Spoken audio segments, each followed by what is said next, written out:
think having Donald Trump attend John Cena's final match in WWE brings way more credibility to the product, and it brings way more realism to the product. I mean, look at what TKO has done to WWE. And I know for every WWE fan out there listening to this, TKO, in a lot of people's eyes, has been ruining the product over the past year and a half. And I am one to kind of back that as well. WWE is very different and not for the better as of late. I think there's a lot of adjustments that need to be made, and a lot of adjustments that I think they're going to make, not only from a creative standpoint and a storytelling standpoint, but from an overall business perspective, because TKO has, self-admittedly said that Vince McMahon cared about family pricing and cared about getting families in the door at his WWE events, and TKO is looking to maximize. For lack of a better term, they're looking to get the most money out of people that are willing to pay as they can, and they're doing it. People are paying the big bucks to go see WrestleMania 42 in Las Vegas. They're paying the big bucks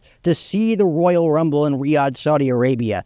People are going to pay the big bucks to see John Cena's final match in Washington, D.C., and to say that the President of the United States, Donald J. Trump, is going to be in attendance, of course they're going to jack up the prices as high as they can get them, because people are going to pay regardless of the price, because that's how much they love the product.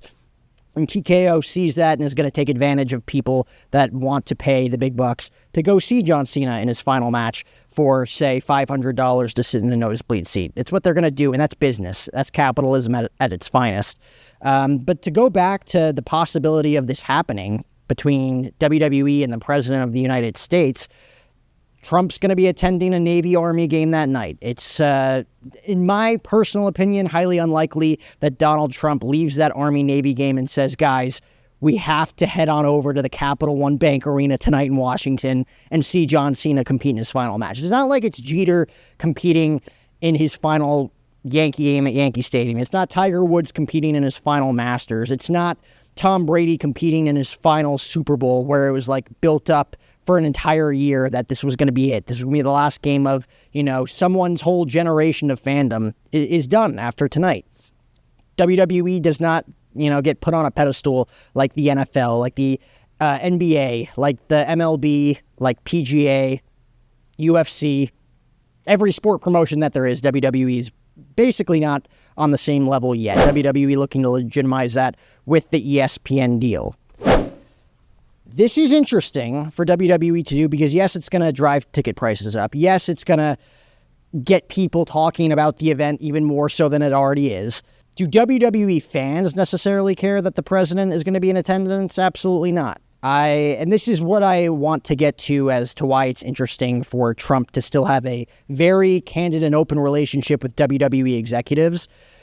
It's because WWE executives, to me, Triple H and Bryson DeChambeau were at the White House. This picture says it all, with him and the president, with Robert Kennedy Jr.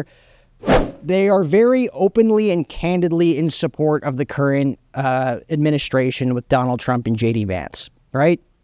Whether you want to agree with that or not, it seems like they're very much in support of the Republican Party at the moment. Whereas a lot of WWE superstars, whereas a lot of WWE creators online that, I shoot content with and that I interact with on a daily basis, with a lot of people that love the product of professional wrestling, it's hard to argue that most of them, a lot of them, if not most of them, lean left. A lot of them are liberal, and a lot of them do not like Donald Trump. A lot of them do not like the greed that TKO, and them just, straight up taking advantage of people that they know are willing to pay unreasonable amounts of money to go see their superstars perform.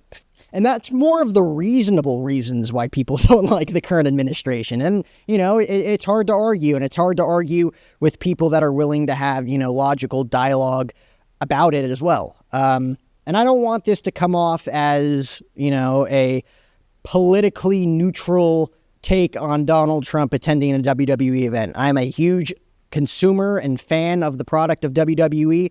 I am proud to say that I'm conservative, and I'm even more proud to say that I'm Christian. And that is just where I stand. I grew up in a very liberal part of the country, you could say, in the Northeast of the United States. And I grew up a huge consumer of the WWE product. My favorite wrestler of all time, can you guess who it is? It's this guy right here. It's CM Punk.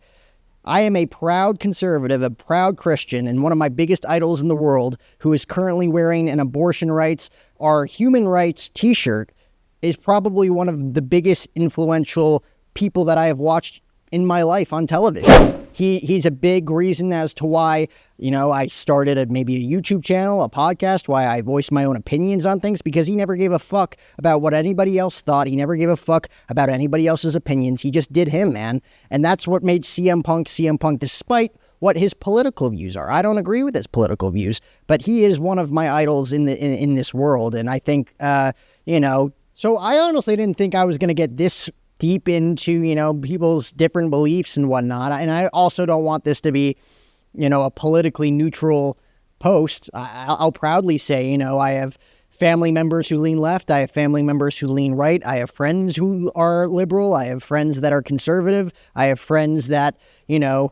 are Republican that didn't vote for Donald Trump in 2024. I have friends that are liberals that voted for Donald Trump in 2024. I can proudly say that, I do lean conservative, and I can even more say that I am proud to say that I am a Christian. And because I am a Christian, I lean towards pro-choice. I lean towards a family-oriented country, more like, what Charlie Kirk's message was across before he was assassinated a few weeks ago. Not ashamed to say that. Though I will say I do love everybody in my life, and we don't always agree politically. It's not easy, and it's intense out there, especially within creators who love the art of professional wrestling, the art that is professional wrestling. Not all of us agree with each other. There's a lot of us creators out there that, despise what the current administration is enforcing.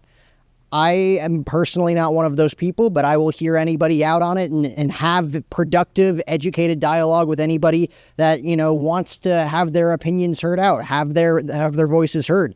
Like I said, I'm a proud conservative Christian male who grew up watching professional wrestling and fell in love with one wrestler specifically. That wrestler is this guy right here, the guy wearing the abortion rights are human rights t-shirt, CM Punk. I fell in love with him because he did not give a fuck what anybody thought of him. He did not give a fuck what he said on camera. He did not give a fuck about what anybody thought of his own opinions, because he was confident in his stance no matter what the backlash could have been. That's why you gotta love CM Punk regardless of what you believe in, what you stand for. A guy like that commends everybody's respect, and he's one of my personal idols. Hell, he shaped my entire personality, I would even say. Phil Brooks is a big reason as to why I live the way I do today, and I can profoundly say I don't necessarily agree with some of the things that he believes in. And that's okay, ladies and gentlemen. That is okay. You could be liberal and completely disagree with my political views. You could be Republican and disagree with their political views. You don't have to hate one another online to get your point across. I think the only point that you can get across is that everybody can learn to love each other while agreeing to disagree, because no matter how hard I push my beliefs on someone, I'm never going to change your opinion. No matter how much you push your opinions on me, you're not going to change my opinion. And that's just a fact, and that's okay. But we can learn to, love thy neighbor and love one another regardless of that situation. The Undertakers and the Kanes of the world, the Triple H's of the world, who obviously lean one way, can still love and respect the CM Punks of the world, the Baileys of the world, the Dave Batistas of the world that lean left, the Mick Foleys that have been outspoken in being anti-Trump. But like I said, I've had people in politics who voted against Trump that are Republican. I have people that, are profoundly liberal in every way in which they live their lives, that voted for Trump because they thought he was the better choice. I've seen it every which way. And I will say, as a content creator in the pro wrestling space, in which it is a space that is heavily, heavily liberal, I love each and every one of you dearly, regardless of what you believe in. And I hope, you learn to love me the same. With that being said, though, I don't know if Donald Trump attending this event and making it, more politically enforced that the WWE is involved in politics, specifically Paul Levesque, is necessarily great for WWE. I don't think it's great for the product, but nonetheless, it's going to drive up ticket prices for TKO. It's going to be a win-win. John Cena's final appearance in a professional wrestling ring as an active performer. is going to be an event like no other, and they're going to make it as big as it's ever been because the President of the United States is going to be there, as well as all of his political friends are going to be there.